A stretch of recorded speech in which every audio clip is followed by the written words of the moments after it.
Seems you've been involved in certain illegal activities. These were the new Americans, guys who came from bottom barrel nothingness to be able to support not only their families, but an entire community. This is their story. This is what happened.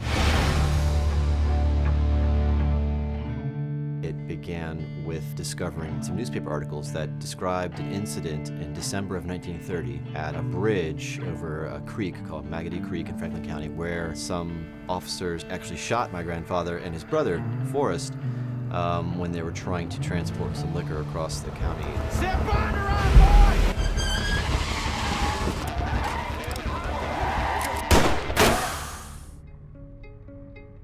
Since colonial period, there's a long-standing tradition of gentlemen farmers and poor farmers making their own liquor, and Franklin County was sort of an ideal location for moonshine. Wherever you could hide, that's where you would find a lot of liquor, and in West Virginia, you could hide quite easily. You know, at the time, all they had was their skill, and their skills, at least for this family, was making liquor.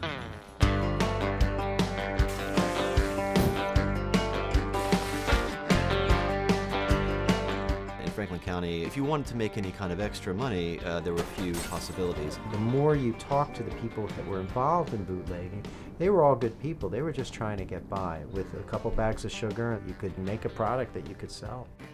The problem came with Prohibition, and the fact that liquor was suddenly made illegal wasn't going to stop them. If anything, they just found an opportunity to actually make a lot of money out of it. When Prohibition comes into effect, it had a kind of unusual impact because suddenly there was more demand for the liquor they were producing. Prices went up, so money became better, and more people started making it. And it was sort of high times for Franklin County. This area became the new gold rush, and a lot of people moved into West Virginia on top of the Bondurants.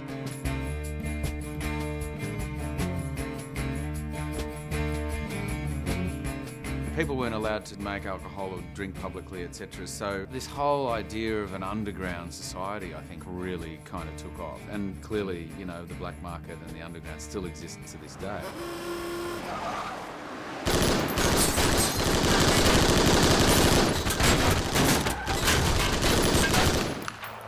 Prohibition created the biggest crime wave in history at that time. There was such an appetite there that the street thugs in the big cities moved up a notch, like Capone, and literally overnight they became powerful mobsters in terms of the control of who was going to distribute and sell the liquor. Action! This family, the Bondurants, were spearheading this rebellion in the 30s. Midnight run down a cold hard road. Fascinating time in American history. And it's all based on a true story, which makes it even more remarkable.